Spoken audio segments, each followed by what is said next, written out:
Today, Cleveland businessman Bernie Moreno launched a Republican campaign for the Senate in the 2022 race for the seat of retiring GOP Senator Rob Portman of Ohio. He joins us now live for an exclusive first national television interview. Bernie, thanks so much for being here with us. Emma, thank you so much for having me. I appreciate it. Absolutely. All right. So you met with former President Trump last week. You actually got some positive feedback from his former acting DNI, Rick Grinnell, who many of us know. He issued this statement saying Bernie Moreno will be the D.C. outsider who won't be concerned with the Washington types think of him, just like President Donald J. Trump did. Bernie Moreno will challenge the political system and establishment of D.C. Some glowing words there from Rick Grinnell. So I'll ask you, what was it sort of about President Trump and also his politics that you related to? And are you running on an America First platform? Absolutely. I think President Trump was 100% right about the issues that he advocated for. Nobody was talking about China or immigration before he came on the scene. And he broke a lot of conventional wisdom, and he was 100% right. In terms of what inspired me, look at President Trump. He didn't have to do what he did. He had an amazing life. I mean, a really great life that only some of us could dream about. And yet he sacrificed all that to be president for 4 years, in which he was brutalized by the media in a way that was so unfair. And yet, despite all of that, was able to accomplish some amazing things for the American people. Yeah, potentially an endorsement would be quite helpful for any campaign. Have you heard from the president specifically? Well, I mean, obviously, I'd be honored to have his endorsement. He's a leader of the Republican Party. He's very popular in the United States. He's very popular in Ohio. But as I would say, we need to earn the endorsement from the voters. And I think that's what he wants us to do, is go out there and work hard, meet voters, have our message resonate with them. And he likes to pick winners. And I think that's what I'll be showing in this campaign, is that I know how to make that happen. You know, Bernie, we've covered many stories about the migrant surge at our southern border, the ongoing coronavirus pandemic, unemployment, cancel culture, so many more stories, too. But what do you really think is the biggest issue our nation is facing right now? I think our biggest overarching issue is this push towards socialism. I came from a country surrounded by this ideology. I know what it does. I know what that ideology does to countries and to people. And I would have never imagined that in America we would see the kinds of push towards socialism that we're seeing today. And it's all related, because cancel culture, this wokeism, is all the exact same connections. Because what they want to do is, by silencing our voices, they want to control our thoughts. And we need people in D.C. to stand up and say, that will not happen. We will not cave into that type of mentality.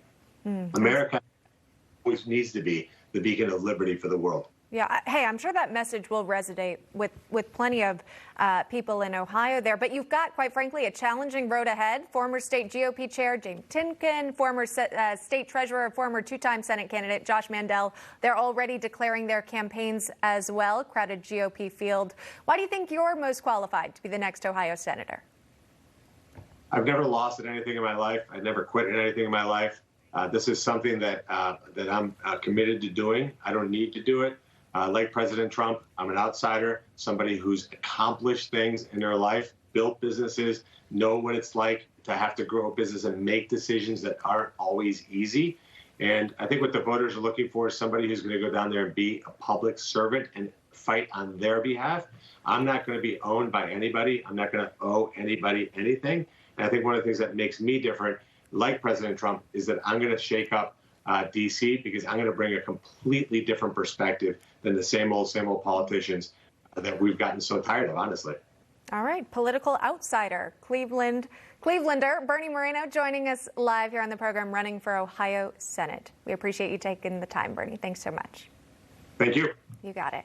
All right, our panelists are joining us now. Former Wisconsin Governor Scott Walker, and also Marine Corps retired, former chair of Black Americans to Re-elect Trump is Winsome Earl Sears. Okay, we've got a great panelist for this hour here, but if we don't mind, we can kind of focus on what we just heard there.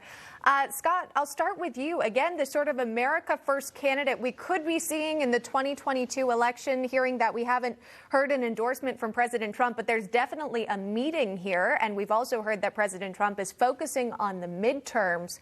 What do you think this means for the future of the Republican Party when we see these sort of politicians or non-politicians stepping forward? Well, I think it's really positive. The bottom line, and I've said to people since the November election, the bottom line is that people, whether Donald Trump runs again not for office, as was mentioned, he had a great life before. He spent most of his time in the private sector. It's just been the last 4 years he's been in government. He is an outsider, but his ideas resonate. And Republican candidates, conservative candidates would be wise to connect with people who are motivated by him, not only in the last election, but particularly in the 2016 election. There's a lot of Americans who feel like they've been ignored by Washington, they've been ignored by the politicians, even in their own state houses. They want leaders who are going to stand up and do the right thing no matter what kind of external pressures there are. The other thing I thought was dynamic in that interview, and I've said this to young people at Young America's Foundation, is we need people to tell stories from the heart, not just from the head. We shouldn't concede our logic, but hearing from people who've come legally from countries that were once socialist or even communist countries, telling why they and their families love America because of the freedoms and the opportunities that are so unique to this great country. Contrast that with all the hatred we hear from the left and so many people trying to tell kids that America's not great. We know America's great, and we know it'll be even greater if we have the right leaders in our government. Yeah, that stood out to me, too, the fight against socialism and cancel culture as well. Winsome, what were some of your takeaways?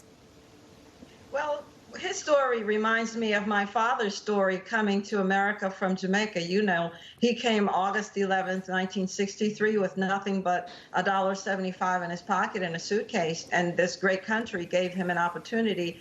He took any job he could find, and at the time put himself through school, started his career, and now he's comfortably retired.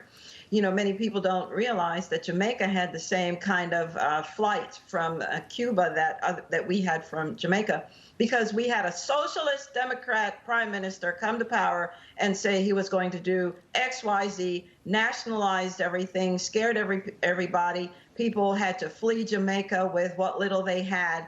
And anybody hear of Alexandria Ocasio-Cortez doing the same thing, wanting socialist Democrats here? It doesn't work. It's not going to work. And Mr. Moreno is trying to say we need to get a grip, and get a grip very quickly. Yeah. Hey, your father, the true meaning of the American dream, right? And of course, you're here as well to share that story, and we appreciate it. You're here with us for the rest of the hour. Our panelists, Scott and Winsome, please stick around. We've got a lot more to get to.